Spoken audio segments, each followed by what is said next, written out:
Hi ನಮಸ್ಕಾರ ಎಲ್ರಿಗೂ. ಇದು ಭಾನುವಾರದ ವ್ಲಾಗ್. ಮನೆಗೆ ಕೆಲವೊಂದಿಷ್ಟು ಐಟಮ್ಸ್ ಬೇಕಾಗಿತ್ತು ಅಂತ ನಾವಿಲ್ಲಿ ವಿಶಾಲಿಗೆ ಬಂದಿದ್ದೀರಿ. ಅಷ್ಟೇನು ಜನ ಇರಲಿಲ್ಲ, ಆರಾಮಾಗಿ ಶಾಪಿಂಗ್ ಮಾಡ್ಬೋದಾಗಿತ್ತು. ಸುಮಾರು ಒಂದು 2.5 ಗಂಟೆ ಶಾಪಿಂಗ್ ಎಲ್ಲ ಮಾಡ್ಕೊಂಡು ಮುಗಿಸ್ಕೊಂಡ್ರಿ.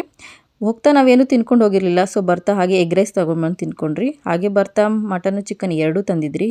ಚಿಕನ್ ನನಗೆ, ಮಟನ್ ನಮ್ಮ ಮನೆಯವ್ರಿಗೆ. ಸೊ ಇಲ್ಲೊಂದು ಕುಕ್ಕರಲ್ಲಿ 2 ಸ್ಪೂನ್ ಎಣ್ಣೆ ಹಾಕ್ಬಿಟ್ಟು ತೊಳೆದಿಕ್ಕಂಥ ಮಟನ್ನ ಹಾಕ್ಕೊಂಡು ಚೆನ್ನಾಗಿ ಫ್ರೈ ಮಾಡ್ಕೊತಾ ಇದ್ದೀನಿ. ಫ್ರೈ ಎಲ್ಲ ಒಂದು 2 ನಿಮಿಷ ಆದಮೇಲೆ ಅರಿಶಿನ, ಉಪ್ಪು, ಧನಿಯಾ ಪುಡಿ, ಖಾರದ ಪುಡಿ ಎಲ್ಲ ಹಾಕ್ಕೊಂಡು ಚೆನ್ನಾಗಿ ಬಾಡಿಸ್ಕೊತಾ ಇದ್ದೀನಿ. ಮಟನ್ ಸಾಂಬಾರು ಎಲ್ಲರೂ ಮಾಡ್ತಾರೆ, ಹಾಗೆ ನಾನು ಕೂಡ ಮಾಡೋದು. ಕಾಮನ್ನಾಗಿ ಹೆಂಗೆ ಮಾಡ್ತಾರೋ ಹಾಗೆ ನಾನು ಮಾಡೋದು.